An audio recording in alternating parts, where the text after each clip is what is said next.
Hey guys, welcome back to my channel. I am so excited to have you today. You have no idea. Thank you so much for tuning in, for clicking to this video. My name is Charity Purity. This is Ablaze with Charity, where we know, we grow, and we glow in Christ.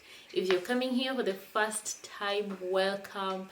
I really welcome you to this channel. Make sure you subscribe down below so that you're notified anytime I upload a video. And if you keep coming, guys, thank you so much. I really do appreciate every single one of you. Every single one of you. We just hit 200 plus subscribers and I am so grateful. To every single one of you. You guys don't know, you have no idea how much I pray for you. Seriously. So thank you so much for subscribing. Thank you so much for coming and keeping on coming. I really do appreciate it, and I really do appreciate your support so far. This is Charity, and this is Ablaze with Charity. Welcome.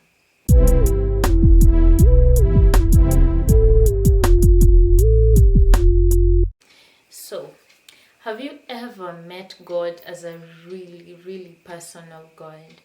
You know, most of the time we know God as, mighty. I adore you. You're mighty. You're the King of Kings and the God of Gods. But you know something funny? God is actually a personal God. And through the days, I have actually, that is the one thing I have been learning, is how personal he is. And that is what we want to talk about today. Just to meet this personal, really personal God. Now, short story. One time, I'm a writer. I like writing. I'm a writer. Really. I don't write books. Anyway, but point is, I enjoy writing. Like, I'm someone who jots down a few things here and there, and it's like a culture I've had for some time. So as the year started, I remember thinking, oh my god, I need to get myself a notebook, because that is what I do every other year. I get myself a new notebook, then it takes me through the year. I write my feelings, my prayers, the things I'm meditating on, etc. So I was like, oh my god, I need a new diary. And I was like, okay, so how will I get a new diary? Because knowing me, I want something unique, something that will always make me want to write. So I remember just, pushing it. I was like, I'll look for a good diary. So one time my dad comes from, I think, work or something, and then he's like, Purity. And then I'm like, yeah. Ati kuja. Then I go. He calls me, then I go, and then he gives me a really beautiful diary. And then I was like, oh wow, like my dad didn't know it, but that was, I remember first, before that, I remember asking God, like, would you please give me something so personal? And I remember asking, would you please give me something to show me you love me, something like that. Sometimes I just do that with God, and he's actually so interesting. Like, he actually does that when I ask for really small things. I'm like, God, I feel like I'm deprived with love. Would you please just love me today? Show me that you love me today. He actually does that. So my dad comes home with a notebook, and I never talked about a notebook with my dad. Then I was like, my dad didn't even realize it, but God actually used him to show me that, hey, I'm still thinking about you, I still love you. So that was the one of the several times I've actually met God as really personal. Like, sometimes I just make a prayer, those silent prayers that you don't even think are prayers. Yeah, I make them, and then he actually fulfills them, like, just that way. And then I'm thinking, wow, you are so personal. And I think my meeting God as a personal God really helped me with my devotion and with just knowing him closer. Because if you can meet God, if you can actually ask him that, today I really feel like eating crisps, and then someone just bring crisps, you're like, wow, you actually listen. Now, this is totally spiritual. This one time, the Bible actually records, there was, in Genesis, in the story of Abraham, from Genesis 12:13 up to some Genesis 19, there's this story of Hagar.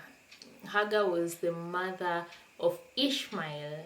Hagar was also the mistress of Abraham, you know. So one time, after Sarah told Abraham to sleep with Hagar so that they can have Ishmael. So Hagar started becoming so proud because she conceived, you know, and the wife to Abraham wasn't having kids by then. So Sarah feels bad about it, and she tells Abraham to send her away, you know. And then Abraham sends her away, and then Hagar is in this desperate place. She's thinking, now I will die. My son is not going to live, and all that. She's in the middle of nowhere, you know.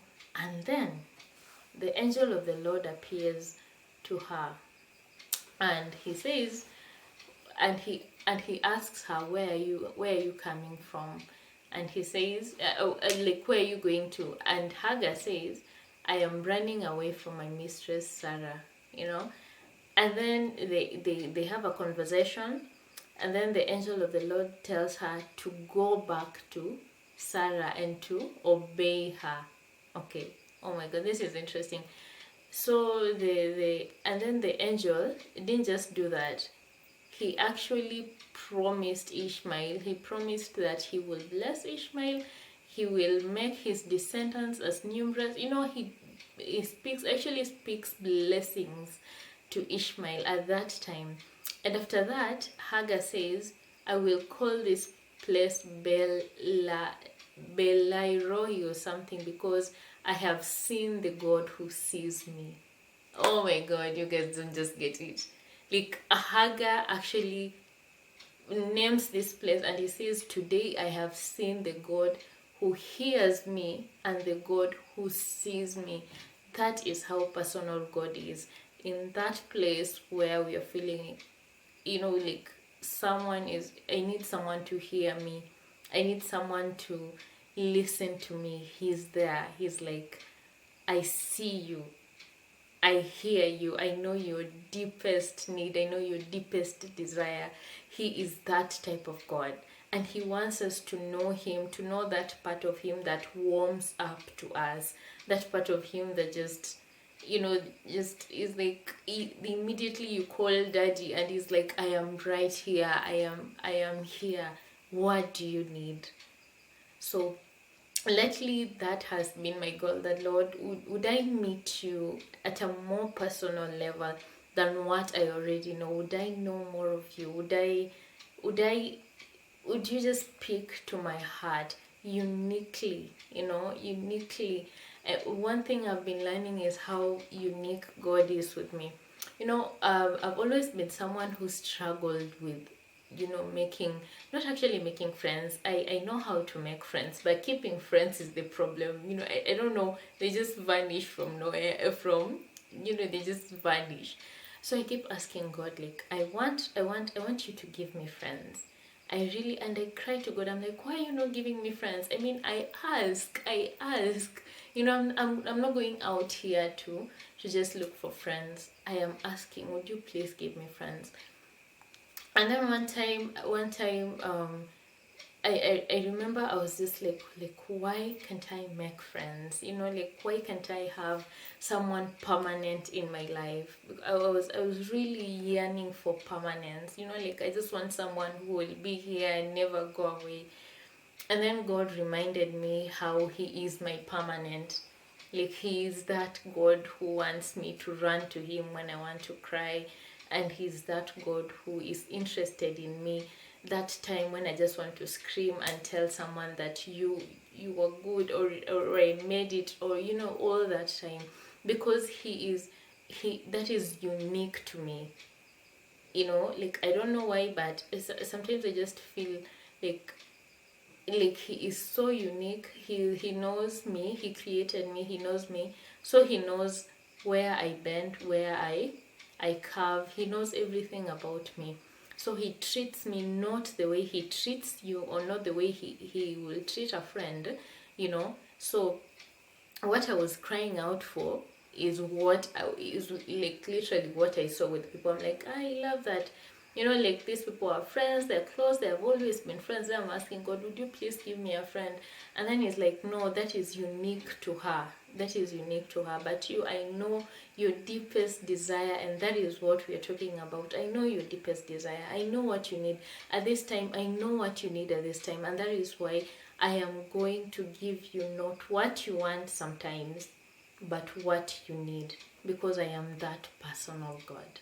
So this time, also in the Bible, Elijah declares that there will be famine in the land, and because he, you know, Jezebel is running, you know, to find him and to kill him, he runs away, and then he goes to the wilderness, I guess, and then God, all that time, through the time, God says, I will send a raven with meat every day to feed you. And there was a brook, you know, of water, that he did not grow thirsty, he did not grow hungry. And man, God sent a raven. You guys, you know a raven? A raven is, you know, the kind of bird that sees you, that smells meat from a distance, and comes and plucks it. But you see what God does? He sends a raven, you know, something that craves meat, to go feed Elijah. How personal is that? That is so personal. So what I am encouraging us to do today is to just like take some minute and ask God, would you show yourself in a more personal way? Would I understand? Because I think most of our problems with God, or our doubt with God, comes in because we try to see what other people are doing, to see, guy, you know, this person does this, or this person sings like this, and then you want to sing like them. So we end up actually messing all this up, you know. But no, God is saying, you are uniquely formed. I love you uniquely. I don't love you the way I love everyone. Everyone is loved uniquely. That is why everyone has their own fingerprints. You know, with the billions and billions of people around, we still have something personal, something that will just identify us. That is how God sees us, that you are you and they are them. So he wants to reveal himself to us, so you know, at a unique level, as at a personal level. But with that level, you have to actually desire for him to meet you, and to, you know, to put in the work to know him. Because if you're going to experience God as a personal God, then you have to learn how to know him. If I am going to know you, if I'm going to know, say, Anne, then I have to know who Anne is. I have to know, does Anne like red or green? I have to know him. And the only way I get to know God is to spend time in studying his word, in just asking him, would you reveal yourself to me? And he is faithful to actually reveal himself to us. So guys, this is just a short video of just telling you that God, apart from being the King of Kings and the Lord of Lords, and the one who, you know, created the whole universe, and the one who, Psalms records that the mountains melt like wax before him, and all these things, that the wind follow his voice, and the storms listen to it, and the diseases, and you know, this majesty. He is actually a God who is so personal, who comes as a tender whisper in the gentle, you know, in the cool of the night, just gentle, and just listens to us. So would you desire to meet God as a personal God? Because that is what he wants for you. He actually wants to reveal himself to you in a personal way. So would you desire that? Thank you. Thank you so much for watching this video to the end. I hope it actually taught you, or like just made you desire to meet God as a personal God, because it is so refreshing, it is so lovely to just meet him in a personal way. So thank you so much for watching this video. Again, this is Ablaze with Charity. If you've not subscribed to this video, please don't click away. Just click down here, subscribe, and make sure you click that notification bell so that you are notified every time I upload a video. Please be sure to come back and to come back and to come back and follow us on all our social media platforms. Again, the links are down below, and I will really appreciate it. Please leave a comment. Thank you.